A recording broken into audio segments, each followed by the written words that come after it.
Assalamualaikum warahmatullahi wabarakatuh. Waalaikumsalam. Selamat siang semuanya. Baik, pada sesi diskusi ini kita akan menjelaskan dan menyampaikan informasi-informasi terkait kasus korupsi dari PT Duta Pharma.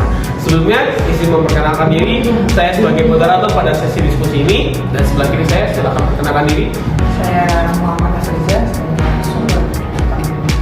Sebelah kanan saya Mengatakan masih ada yang sebagai narasumber kedua. dan di Saya Diego Samudra sebagai narasumber ketiga. Oke, kasus hukum yang melibatkan PT Duta Pharma Group yang dipimpin oleh Surya Darmadi merupakan salah satu kasus korupsi dan tindak pidana pencucian uang terbesar di Indonesia. Kasus ini berawal dari dugaan penyalahgunaan izin lahan perkebunan kelapa sawit di Kabupaten Indragiri Hulu, Riau yang melibatkan alih fungsi lahan secara ilegal dan pengelolaan yang tidak sesuai peruntukannya. Mungkin saya akan menjelaskan sedikit detail tentang profil perusahaan. PT Duta Pharma Group adalah konglomerat perkebunan kelapa sawit yang beroperasi di Riau dan beberapa provinsi lainnya. Perusahaan ini memiliki sejumlah anak perusahaan, diantaranya PT Kencana Amal Tani, PT Seberia Subur, PT Palma 1, PT Panca Agro Lestari, PT Banyu Bening Utama. Perusahaan-perusahaan tersebut diduga telah mengalih fungsi kawasan hutan menjadi lahan perkebunan sawit tanpa izin sejak tahun 2003. Mungkin sebagai Diego sebagai narasumber kontra bisa menyampaikan pendapatnya. Oke. Jadi terkait kasus PT Duta Pharma yang merugikan negara dengan nilai 104,1 triliun itu merupakan angka yang luar biasa. Untuk itu pemerintah mengambil kebijakan yaitu untuk blokir santunan usaha PT Duta Pharma. Kementerian Agraria dan Tata Ruang Badan Usaha Nasional memblokir HGU milik PT Duta Pharma di Kuantan, Sini, Riau. Langkah ini diambil sebagai respon terhadap dugaan korupsi yang merugikan negara hingga 78 triliun yang melibatkan Surya Darmadi sebagai pemilik perusahaan tersebut. Mungkin saudara Dio sebagai narasumber pro ingin menyampaikan sesuatu. Baik, saya memiliki satu pertanyaan tentang mengapa sih tahun berapa pemerintah itu mengetahui bahwasannya PT Duta Pharma itu korupsi sebesar 78 miliar? Bisa dijawab saudara Diego? Oke, jadi kasus PT Duta Pharma mulai terbongkar pada tahun 2022. PT Duta Pharma ini sudah beroperasi sejak tahun 2003 dikarenakan bukti yang kurang. Makanya penyidik tidak bisa mengambil keputusan untuk menjadikan PT Duta Pharma sebagai tersangka. Di mana pada tahun 2022 penyidik baru saja mendapatkan bukti yang cukup kuat untuk menjadikan PT Duta Pharma sebagai tersangka korupsi. Baik, terima kasih atas pendapatnya dari Diego.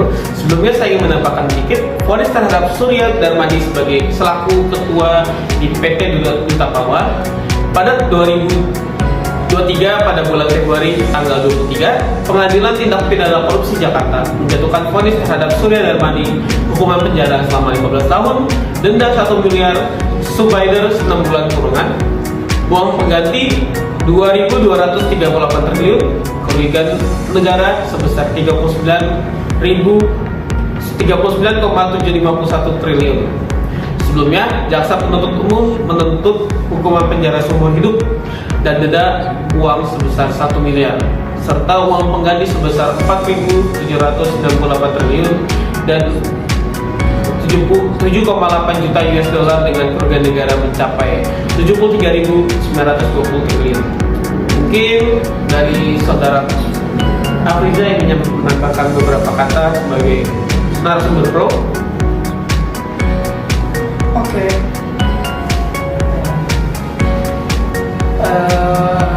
Dalam hilirisasi industri sawit, pemerintah Indonesia memiliki kebijakan untuk mendorong hilirisasi sektor perkebunan kelapa sawit. Tujuannya untuk meningkatkan nilai tambah bagi industri sawit dalam negeri. Kebijakan ini memberikan keuntungan bagi perusahaan besar seperti PT Duta Palma yang terlibat dalam produksi kelapa sawit, karena mereka dapat memanfaatkan berbagai insentif yang diberikan oleh negara dalam bentuk pajak, fasilitas, ekspor, dan pengelolaan lebih lanjut dari produk sawit. Baik, terima kasih Saudara Afrizal telah menyampaikan pendapatnya.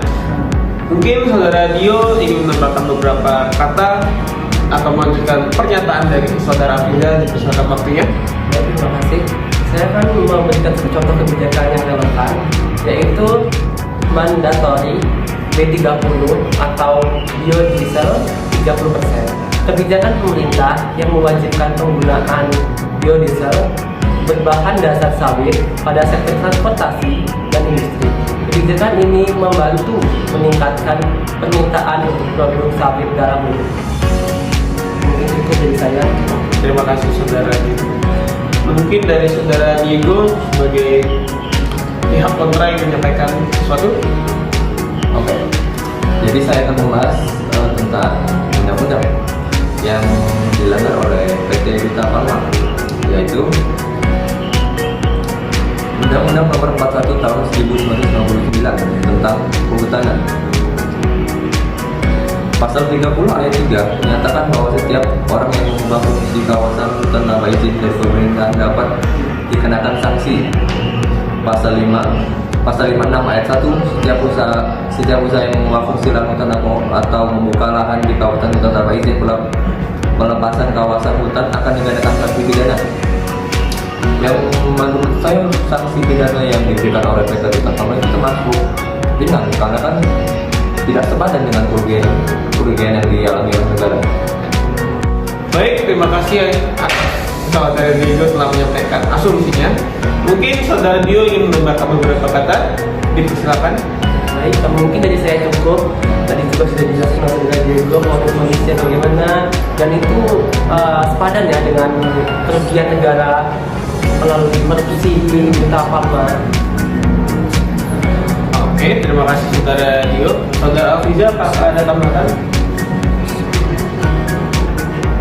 Cukup. Oke, cukup juga. Baik, saya sebagai moderator mengakhiri hasil diskusi pada hari ini.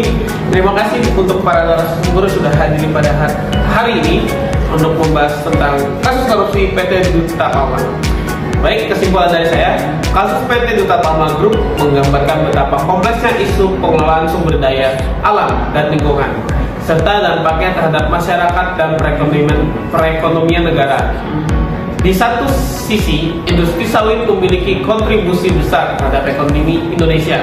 Namun, di sisi lain, praktik yang tidak berkelanjutan, pelanggaran terhadap hukum, dan pengabaian terhadap dampak lingkungan dapat merugikan negara dan masyarakat. Dalam hal ini, penegakan hukum yang tegas sangat penting untuk memastikan bahwa sektor perkebunan berjalan sesuai dengan ketentuan hukum yang ada. Dan perusahaan-perusahaan besar seperti PT Duta Palma harus bertanggung jawab atas tindakan yang merugikan negara dan masyarakat. Baik, saya akhiri. Wassalamualaikum warahmatullahi wabarakatuh.